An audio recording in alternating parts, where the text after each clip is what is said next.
July 24, 1943. Hamburg, Germany. The city sleeps beneath a blanket of summer darkness. In radar stations scattered across northern Germany, Luftwaffe operators hunched over glowing screens watch for the British bomber streams they know will come. The cathode ray tubes pulse with familiar green light, painting a map of the skies above the Reich. For 2 years, these screens have been Germany's edge, the technological marvel that allowed night fighters to find enemy bombers in the infinite black. Tonight, that edge would vanish in an instant. At 12:57 a.m., the screens erupted. Not with the crisp, defined blips of approaching bombers, but with a cascade of light that turned the entire display white. Hundreds of contacts. Thousands. The operators frantically adjusted their equipment, assuming malfunction. But the radar was working perfectly.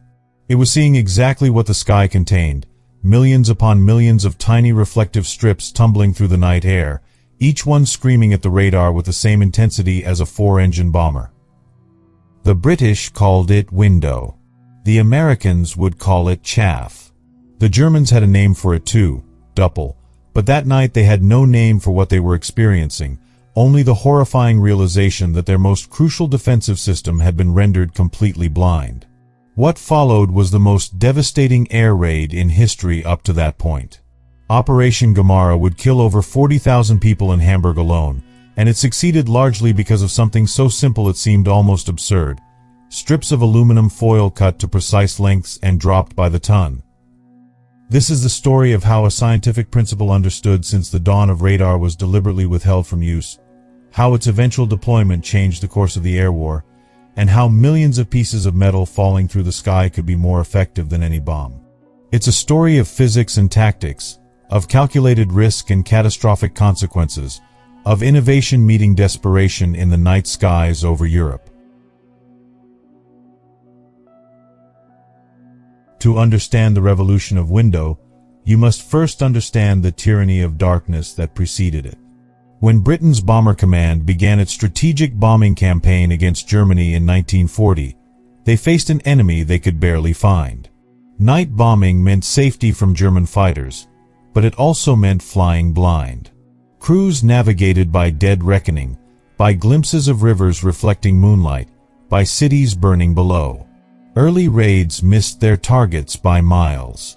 Bombs intended for factories fell on empty fields. The Butt Report of 1941 revealed a devastating truth. Only 1 in 3 aircraft got within 5 miles of their target. Then Germany deployed the Würzburg radar. Suddenly, the darkness that protected British bombers became a trap. Ground-based radar stations could track bomber formations from hundreds of miles away, vectoring night fighters directly to their targets. The Würzburg operated at a wavelength of 53 centimeters, producing returns detailed enough to distinguish individual aircraft. Combined with the Freya early warning radar, which operated at longer wavelengths, Germany constructed an integrated air defense network called the Kammhuber Line, a radar fence stretching from Denmark to the Swiss border. RAF losses climbed steadily. In 1941, Bomber Command lost 914 aircraft. In 1942, the number rose to 2,724. Young men, barely out of their teens, flew into German airspace knowing that statistically, they would not complete their tour of 30 operations. The average life expectancy of a bomber crew member was just 12 missions. They called it going on ops, understated British terminology for flying into a maelstrom of flak and night fighters guided by invisible electronic eyes. But British scientists knew something, had known it since radar's invention. They understood that the same principle that made radar possible also made it vulnerable. Radar works by transmitting radio waves that reflect off objects and return to the receiver. The size of the return depends on the object's radar cross-section, its electrical size as seen by radio waves. A metal surface perpendicular to the radar beam reflects energy back like a mirror. And here was the crucial insight. A piece of metal half the wavelength of the radar could produce a return as strong as an aircraft. For the Würzburg radar operating at 53 centimeters, that meant strips of metal just 26.5 centimeters long, about 10.5 inches. Aluminum foil, already mass-produced for chocolate wrappers and cigarette packaging, could be cut to length, bundled, and dropped from bombers. Each strip would flutter down through the air, presenting different angles to the radar beam, sometimes edge-on and invisible, sometimes broadside and brilliant. To a radar operator, each strip would flash and fade, creating a signal indistinguishable from an aircraft maneuvering. Dr. Joan Curran, a Welsh physicist working at the Telecommunications Research Establishment, demonstrated the concept in 1937, even before the war began. Her husband, Samuel Curran, helped refine the idea. By 1942, they had proven that bundles of these strips, dropped in sufficient quantities, would saturate enemy radar with false returns. The technology was simple, almost embarrassingly so. The potential impact was enormous. Yet for nearly a year, Window sat unused. The bundles gathered dust in British warehouses while bomber crews died in the German night. The reason was fear. If Britain used Window, Germany would immediately copy it. And Germany, conducting its own sporadic bombing campaign against British cities, could use the same technology to blind British radar defenses. The very simplicity that made Window brilliant also made it terrifying. Any nation with access to aluminum foil could deploy it within days of seeing it used. Churchill himself agonized over the decision. His scientific advisors were divided. Some argued that Britain's bombing campaign was more strategically vital than Germany's, that the exchange favored Britain. Others warned of the consequences if German bombers struck British cities unopposed. The debate raged through the highest levels of British command while monthly bomber losses mounted. April 1943 saw 332 aircraft lost. May brought 332 more.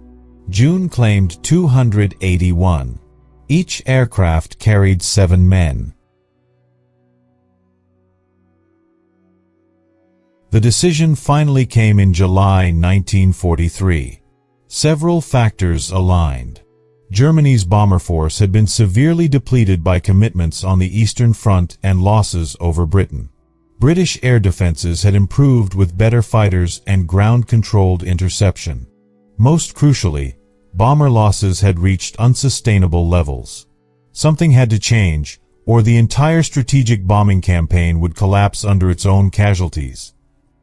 The target was Hamburg, Germany's second-largest city and a vital port. The operation was named Gemara, a biblical reference that everyone involved understood with grim clarity. Air Marshal Arthur Harris, commander of Bomber Command, had been pressing for Window's use for months. Now he would have it. The first raid was scheduled for the night of July 24th. Nearly 800 aircraft would participate, the largest force yet assembled for a single target. And they would carry a new cargo alongside their bombs.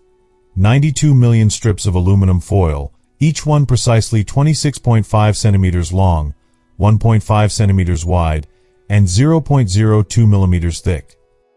The crews were briefed on the new equipment with a mixture of skepticism and hope. Each aircraft received bundles of Window, tied with string, ready to be pushed out through the flare chute at 1-minute intervals. The instructions were simple. Begin dropping when approaching the enemy coast, continue until bombs away. Some crews joked about littering Germany with trash. Others wondered if this simple metal confetti could really save their lives.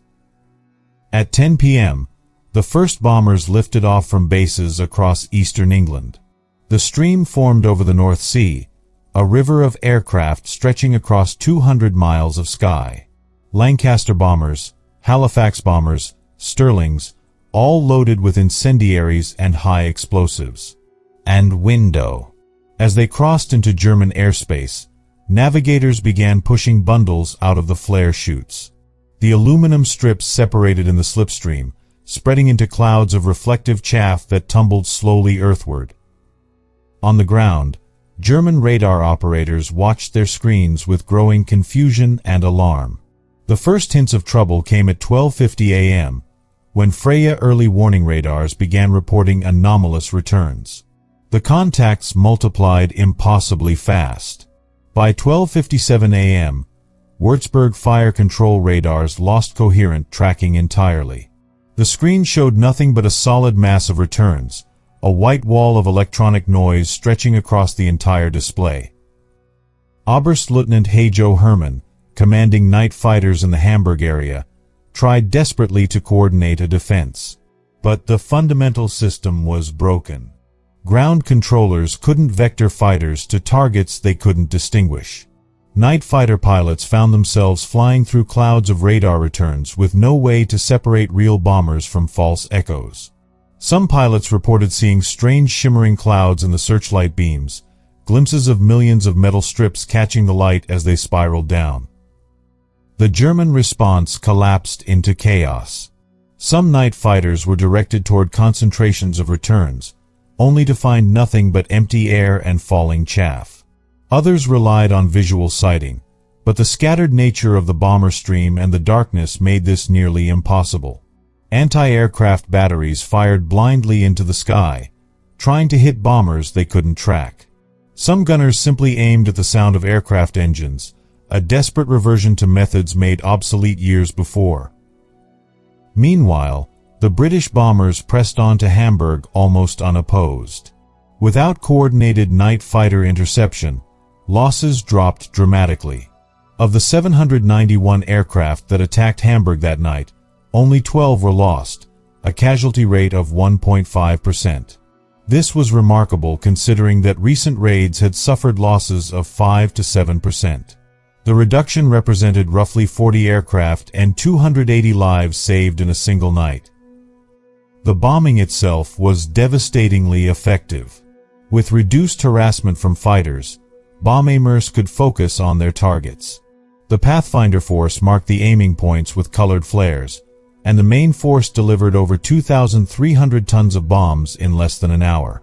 The concentrated attack overwhelmed Hamburg's fire services and civil defense. Fires merged into a spreading conflagration that would reach its terrible peak 3 nights later, when a firestorm consumed 8 square miles of the city. In the post-mission interrogations, British crews reported light fighter opposition and scattered flak. Some mentioned seeing searchlights waving aimlessly across the sky, no longer coordinated with radar plots. Others noted the peculiar sight of their window bundles tumbling away into the darkness, innocent-looking packages that carried such deadly effect. The general consensus was immediate. Window worked. Losses were down, bombing accuracy was up, and the German air defense system had been reduced to near impotence.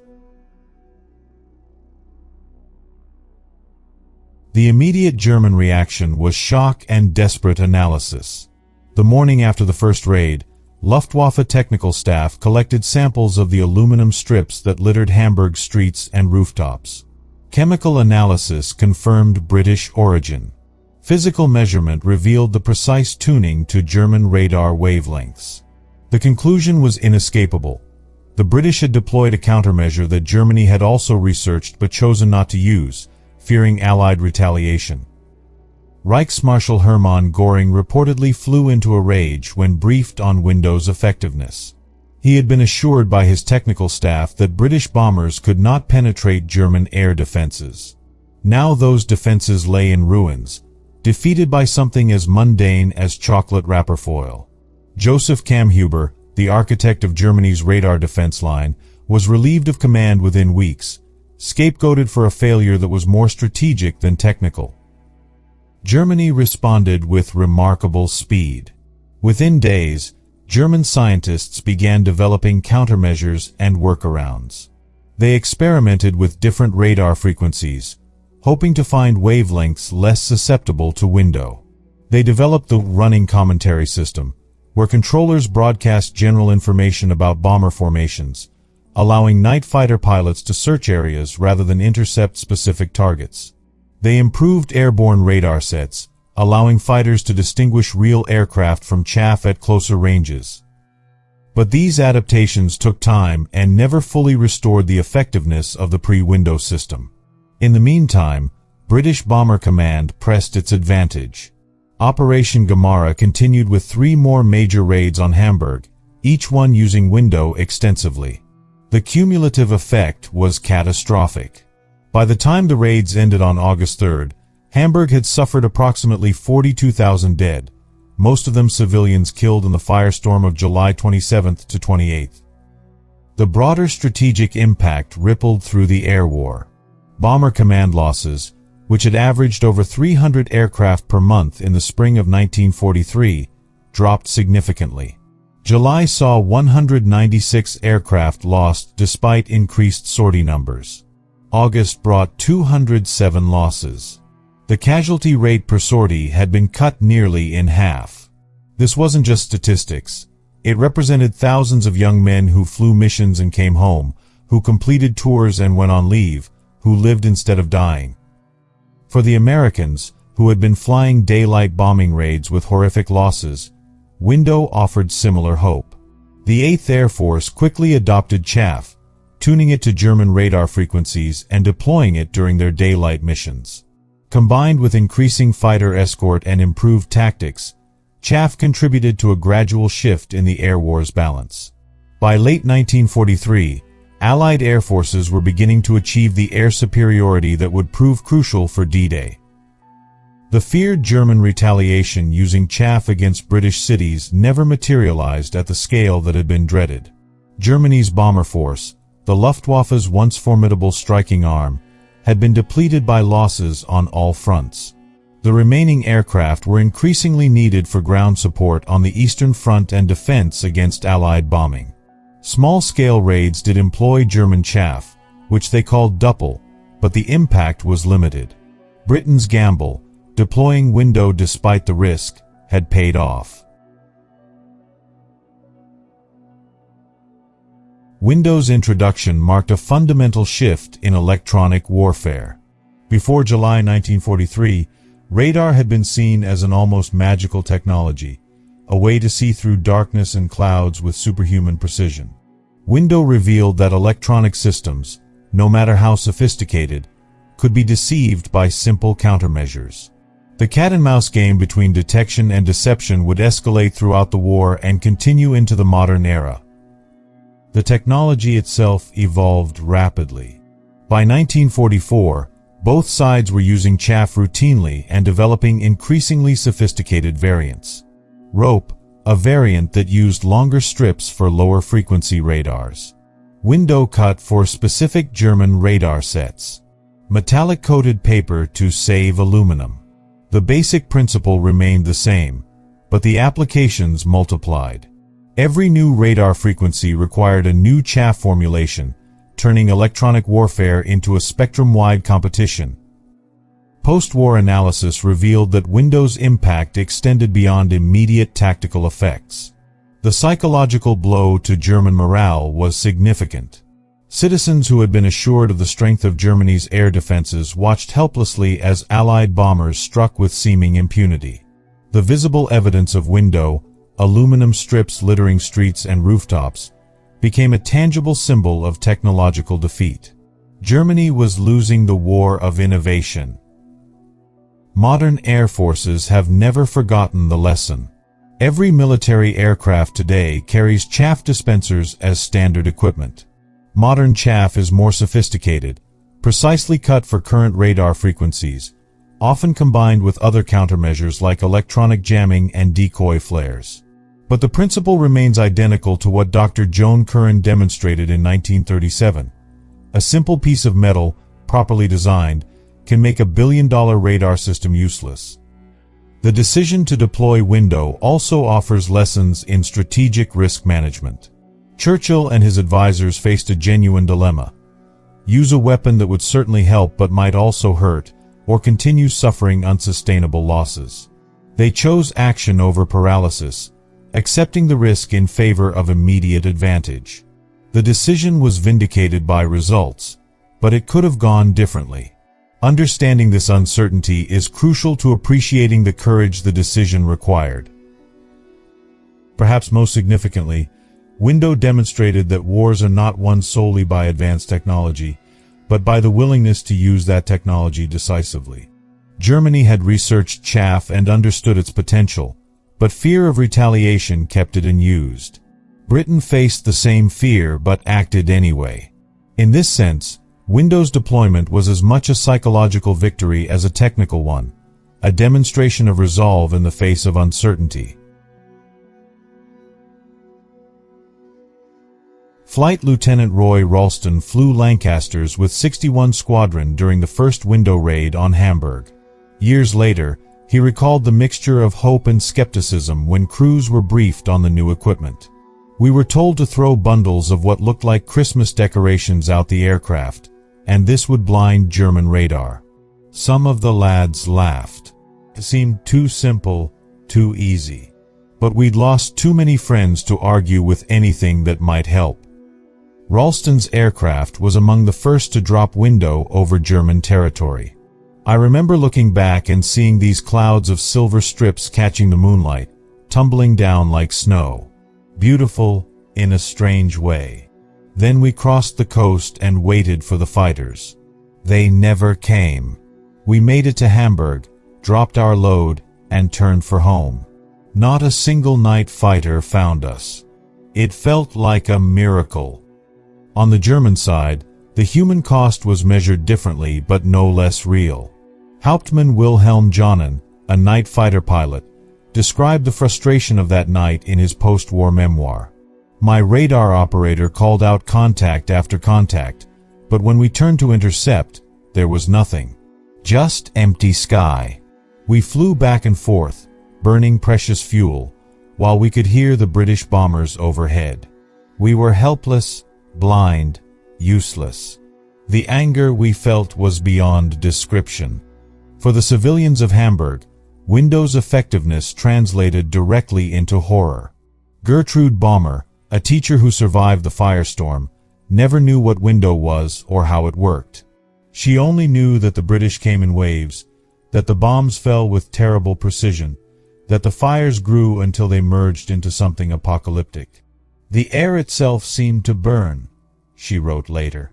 People who ran into the streets were caught by the firestorm and turned to ash where they stood. Dr. Joan Curran, the physicist whose research made window possible, felt the moral weight of her contribution. She understood that her elegant solution to a technical problem had killed tens of thousands of people. Yet she also knew that bomber crews, young men like her own brothers, were dying in unsustainable numbers. There were no clean hands in this war, no purely noble choices. There was only the terrible calculus of choosing which deaths might prevent which other deaths. Years after the war, veterans from both sides would sometimes discuss that night in Hamburg. The British crews remembered their relief at facing reduced opposition. The German night fighter pilots remembered their rage and helplessness. The survivors of Hamburg remembered only fire and death. Window had worked exactly as designed, and the human consequences were exactly what war produces, suffering distributed unequally but shared by all. The strips of aluminum that blinded German radar over Hamburg in July 1943 represented something larger than a mere technical innovation. They embodied the fundamental nature of technological warfare. For every measure, a countermeasure. For every advantage, an adaptation. The radar that had seemed invincible was defeated by something that could be manufactured in any factory with access to aluminum foil and cutting machines. Complexity fell to simplicity. Sophistication lost to cleverness. This pattern would repeat throughout history. Every technological advantage in warfare eventually meets its counter. Stealth aircraft face improved radar and infrared detection. Encrypted communications meet quantum computers. Precision-guided weapons meet electronic countermeasures. The lesson of Window is that innovation in warfare is never final, that every solution creates new problems, that the race between sword and shield never ends. Yet Window also reminds us that technology alone doesn't determine outcomes. Germany knew about chaff and chose not to use it. Britain faced the same dilemma and made a different choice. The physical principles were identical for both sides. The difference lay in decision-making, in risk assessment, in the willingness to act despite uncertainty. Wars are fought with machines but decided by human judgment. Today, when we see military aircraft dispensing chaff during training exercises or combat operations, we're witnessing the direct descendants of those bundles pushed from Lancaster bombers over Hamburg 80 years ago. The technology has evolved, the delivery systems are more sophisticated, the radar frequencies have changed, but the principle endures. A properly designed piece of metal, cut to the right length, can still make the most advanced radar system see ghosts. The people who developed Window, who decided to use it, who dropped it from shaking bombers over hostile territory, are nearly all gone now. The civilians who died in the firestorms it helped create are gone. The night fighter pilots who flew blindly through clouds of chaff are gone.